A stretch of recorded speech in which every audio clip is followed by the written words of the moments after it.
Hello guys.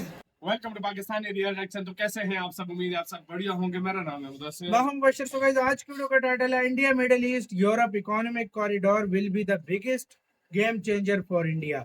मतलब economic corridor मतलब कोई साइन हुआ है इंडिया मिडिल ईस्ट और यूरोप के बीच में। इस G20 की सबसे बड़ी डील मानी जा रही है इसको। तो देखते हैं क्या हुआ, ये कैसा इकोनॉमिक कॉरिडोर होने लगा है। बहुत मजा आएगा। ओरिजिनल वीडियो का लिंक मिल जाएगा आप लोगों को डिस्क्रिप्शन में। तो स्टार्ट पीडी सर एक्सप्लेन करेंगे। नमस्कार and I welcome you all to world affairs. मैं हूं प्रशांत धवन। नाउ भारत का जो G20 समिट है 2023 का, ये ट्रूली हिस्टोरिक रहा है। मुझे लगता नहीं है कि किसी भी G20 समिट में इतनी पॉजिटिव डेवलपमेंट्स हुई है, दुनिया को इकट्ठा लाने की कोशिश की गई है, जितना सही बात है। एक पॉजिटिव इम्पैक्ट हमको इंडिया के G20 समिट में दिखा। एक छोटी सी क्लिप है हाल ही में सामने आई, जहां पर मोदी जी सारे G20 लीडर्स को राजघाट में लेके आ रहे हैं। मैं चाहता हूं ये जो क्लिप है ये आप मेरे साथ मिलकर देखें। ना यहाँ पर आप देख हाँ, ये पाओगे हमने देखी सारे है। वर्ल्ड बिल्कुल बिल्कुल। लीडर्स रिस्पेक्टफुली चल रहे हैं दिल्ली की राजघाट में भी जमीन है, पर। बिल्कुल। ये राजघाट में है इस वक्त।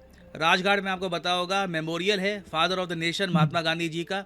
सभी वर्ल्ड लीडर्स यहाँ पे आपको दिख जाएंगे। एर्दोआन, जापान के किशिदा, इमानुएल मैक्रोन, G20 के सारे जो लीडर्स हैं एक्सेप्ट व्लादिमीर पुतिन और शी जिनपिंग। वैसे पुतिन यहाँ पे थोड़े से अजीब भी लगते हैं, मतलब उनकी पर्सनालिटी के हिसाब से थोड़ा सा और लगता है। बट बाइडेन को सबसे आगे रखा गया, ऑब्वियसली पीछे रखते थोड़ा एक डर रहता है कि कहीं और न चले जाए। बट बाइडेन आप देखोगे सबसे आगे, और यहाँ पे सारे जो वर्ल्ड लीडर्स हैं अपनी जगह लेते हैं। अभी यहाँ पे आप देख पाओगे, this is a beautiful sight. मुझे लगता नहीं है कि इंडिया के अलावा कोई भी और कंट्री ये कर सकता है। ना सिर्फ G20 के लीडर्स, जो अफ्रीकन यूनियन के जो लीडर्स हैं उनको भी यहाँ पे इनवाइट किया गया। यहाँ पे आप देख पाओगे एर्दोआन, मैक्रोन, सारे वर्ल्ड लीडर्स आपको दिख जाएंगे। और 2 मिनट के लिए यहाँ पर प्रेयर करी गई and it is a very very beautiful sight. तो इंडिया ने देखिए पूरी दुनिया को ना यूनाइट करने की कोशिश करी है इस G20 समिट में। अब यहाँ पे आप एक क्वेश्चन पूछ सकते हैं, ठीक है राजघाट की जो इमेजेस हैं, जो वीडियोस हैं, बहुत अच्छा लगा देखकर, मगर इसके अलावा कुछ कंक्रीट प्लान निकल के क्या आया है? मैं आपको बता दूं, हाँ। जो बाइडन ने खुद इसकी अनाउंसमेंट करी है, पीएम मोदी ने भी इसके बारे में मेंशन किया है कि एक India Middle East Europe corridor बनाया चाइना जाएगा, के जो मेरे CPEC हिसाब को से मतलब इसको दिया सबसे होगा। बड़ा Belt and Road economic Initiative corridor होगा, जो 2 बड़े महाद्वीपों को, एशिया और यूरोप को कनेक्ट कर देगा इकोनॉमिकली। यहाँ पे आप देख पाओगे व्हाइट हाउस ने भी इसके बारे में ये नोटिफिकेशन जारी करी है कि जो MOU है, memorandum of understanding on the principle of an India Middle East Europe economic corridor, ये साइन हो चुका है। इन सब कंट्रीज ने अपनी तरफ से कमिटमेंट दे दी है। USA, India, Saudi Arabia, United Arab Emirates, France, Germany, Italy, European union के जो बाकी देश हैं, सब ने इस बात पर सहमति कर ली है कि एक कॉरिडोर बनाएंगे जो शुरू होगा इंडिया से। अगर मैं आपको मैप पे दिखाऊं, ये कॉरिडोर शुरू होगा इंडिया से। इंडिया को शिपिंग लेन के साथ हम कनेक्ट कर देंगे यूनाइटेड अरब एमिरेट्स से। उसके बाद UAE, सऊदी अरेबिया और ऑल टुगेदर इजराइल तक बनेगी एक रेलवे लाइन। और उसके बाद फिर से शिपिंग लेन से इजराइल का जो हाइफा पोर्ट है उसको कनेक्ट किया जाएगा ग्रीस के साथ, और उसके बाद एक्स्ट्रा फ्लाइट ट्रेन से यूरोप के बाकी देशों को जोड़ दिया जाएगा। तो टेक्निकली आपको इन द फ्यूचर अगर कुछ सामान भेजना है, कुछ इंपोर्ट करना है, एक्सपोर्ट करना है यूरोप से लेकर इंडिया तक, ये आप बहुत ज़रा आराम से कर पाओगे। ये यहाँ पे आप आर्गुमेंट दे सकते हो कि इंडिया और रशिया ने मिलकर, इवन ईरान ने मिलकर, जो नॉर्थ साउथ कॉरिडोर का जो प्लान बना रखा है कि जी इंडिया की जो शिपमेंट है ये जाएगी ईरान में, ईरान से जाएगी ये शिप अर्मेनिया में, फिर यहाँ पर रशिया पहुंचेगी, फिर रशिया से यूरोप जाएगी। देखिए ये जो प्लान है ना, थोड़ा सा मुश्किल है। रशिया से ट्रेड करना है अगर, तो ये प्लान बहुत अच्छा है, मगर रशिया से यूरोप का जो ओवरऑल ट्रेड कनेक्ट है ये बहुत ज़रा खराब हो चुका है। यूरोपियन कंट्रीज रशिया के साथ ट्रेड ही नहीं कर रही, तो नॉर्थ साउथ कॉरिडोर ना इकोनॉमिकली इंडिया के लिए इतना अट्रैक्टिव है नहीं। रशिया आप कह लीजिए इंडिया को पूरे यूरोप का एक्सेस नहीं दे पाएगा। तो इसलिए US बैक्ड जो ये प्लान है कि इंडिया मिडिल ईस्ट और यूरोप को करते हैं कनेक्ट, ईरान को यहाँ पर बिल्कुल हम अलग कर देंगे, रशिया को यहाँ पे इन्वॉल्व नहीं किया जाएगा। प्राइमरली इंडिया, यहाँ पर UAE, सऊदी अरेबिया, इजराइल और यूरोप का यहाँ पर मेन रोल होगा। इसे जो बाइडेन बहुत ज़्यादा प्रमोट कर रहे हैं, और लिटरली मैं देख रहा हूँ कि व्हाइट हाउस ने ना इसका पूरा एक ब्लूप्रिंट कि इससे दोनों कॉन्टिनेंट्स को क्या फ़ायदा होगा, इन्होंने साफ साफ लिखा है कि इससे 2 कॉन्टिनेंट्स को हम करीब लेके आएंगे। उसके अलावा it will make it easier to trade करना, एक्सपोर्ट करना, क्लीन एनर्जी, ये सभी काफ़ी आसान हो जाएगा। याद रखिएगा इवेंचुअली एक प्लान ये भी है कि 1 सन 1 अर्थ 1 ग्रिड का, कि मान लीजिए कल को सोलर एनर्जी है, ये हमको भेजनी है from Saudi Arabia to India या फिर इंडिया टू यूरोप, ये सब भी हो सके।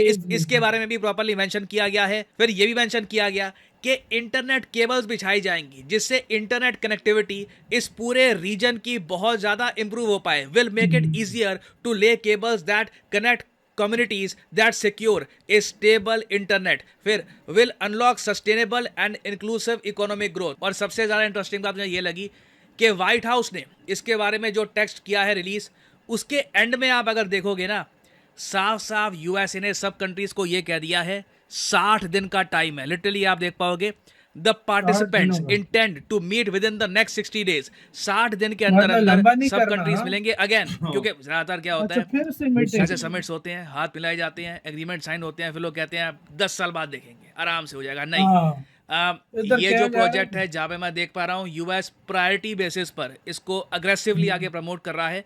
और इन्होंने बोल रखा है कि 60 दिन के अंदर अंदर कंट्रीज मिलेंगे, डेवलप करेंगे, कमेंट करेंगे कि किस तरीके से इनका एक्शन प्लान काम करेगा. ये जो सब देश है जिनका मेंशन किया गया है, India, US, Saudi Arabia, UAE, France, Germany, Italy, ये कैसे अपने फंड्स एलोकेट करेंगे, कौन क्या बिल्ड करेगा, कौन रेलवे लाइन कहाँ पर बिछाएगा, किसका क्या कंट्रीब्यूशन होगा, ये सब बातें आने वाले 2 महीनों में प्रॉपरली रिजॉल्व कर ली जाएंगी और उसके बाद इस प्रोजेक्ट पर काम भी स्टार्ट हो जाएगा. अब यहाँ पर आप एक क्वेश्चन मुझसे पूछ सकते हैं, एक बात बताओ कि हम यहाँ पर बात कर रहे हैं एशिया और यूरोप को कनेक्ट करने के बारे में, राइट? फाइन, मगर यूएसए इसमें इतना इंटरेस्टेड क्यों है? आई मीन ये प्रोजेक्ट जो है ये यूएसए को तो कनेक्ट करता नहीं है. आई मीन अटलांटिक ओशन बहुत बड़ा है, कोई ब्रिज वगैरह कुछ नहीं है जिससे आप सीधा यूएसए को जोड़ पाओ इससे. तो यूएस इतना ज्यादा इसमें इंटरेस्टेड क्यों है? जो बाइडन लीड रोल क्यों प्ले कर रहे हैं? वो क्यों कह रहे हैं कि 60 दिन के अंदर अंदर सब कर लेंगे, अमेरिका भी इन्वेस्ट करेगा, सब कंट्रीज इन्वेस्ट करेंगे. देखिए, यूएस ये मानता है कि ये जो प्रोजेक्ट है ये प्रॉपरली न्यूट्रलाइज कर देगा, डिस्ट्रॉय कर देगा चाइना के बेल्ट एंड रोड प्रोजेक्ट को, जो ऑलरेडी दिशाहीन है. कई कंट्रीज उससे तंग आ चुके हैं, कई कंट्रीज डेब्ट के अंदर फंस चुके हैं. तो जैसे ही ये प्रोजेक्ट बनेगा ना, आप देखोगे बहुत सारे जो आसपास के छोटे देश हैं वो भी इसमें पार्टिसिपेट कर पाएंगे. ऑब्वियसली मैं यहाँ पर ये भी कहूँगा कि जो चाइना का सीपैक है, जो चाइना पाकिस्तान इकोनॉमिक कॉरिडोर है, वो भी इससे कम्प्लीटली यूजलेस हो जाएगा.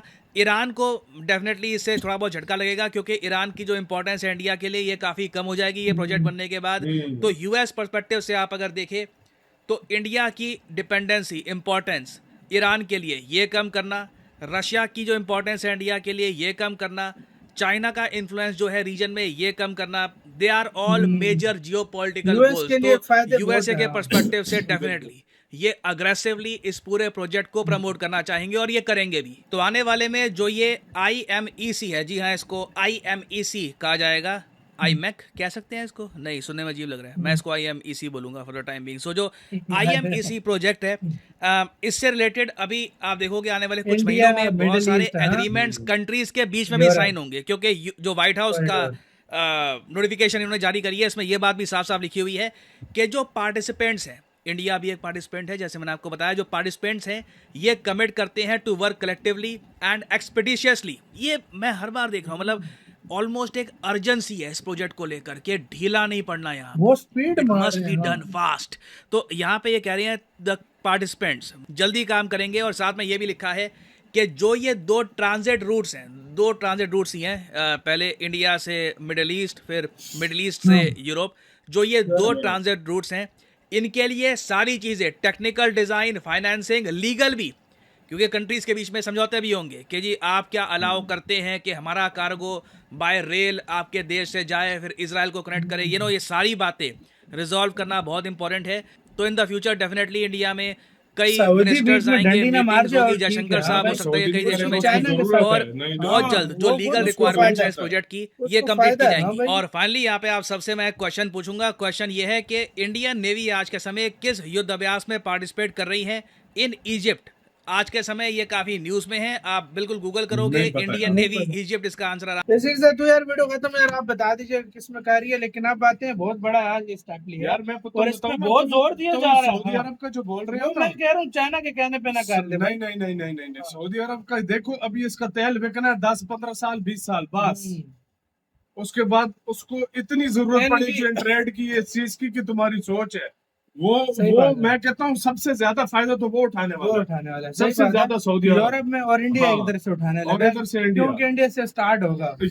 ये अगर अमेरिका बीच में ना होता और इंडिया ना होता ना, तो मैं ये कह सकता था आराम से ये 10 साल लेट है। लेकिन 60 दिनों लेकिन के अंदर अगर मीटिंग ये करवाई है। इसमें अमेरिका और इंडिया पड़े हुए हैं ना, हाँ, तो मैं आपको गारंटी से बोलता हूँ ये काम होगा। काम हो जाएगा ये इसलिए। गारंटी थोड़ा लेट होगा क्योंकि 2 महीने में मीटिंग है, उसके बाद रोड मैप यार बनाएंगे, जाहिर क्या बात है, हिसाब इतना किताब है, क्या बात चाहिए। कितना बड़ा हाँ, प्रोजेक्ट है, हाथ के मतलब ऊपर 1 तो साल लगेगा इसको हाँ, स्टार्ट होने में मेरी जितनी बिल्कुल नजर बिल्कुल से। बिल्कुल। लेकिन ये 1 साल में जब ये स्टार्ट होगा ना, ये इंडिया की, सऊदी अरब की बहुत और बड़ा यूरोप की ये प्रोजेक्ट है तकदीर बदलने वाला है। और भारत बहुत इजीली इससे ट्रेड कर सकेगा। वाकई में आपके वाकई में। गाइस इस प्रोजेक्ट के ऊपर क्या कहना है, अपने कमेंट सेक्शन में दें, अपना बहुत ज्यादा ख्याल रखिएगा। तो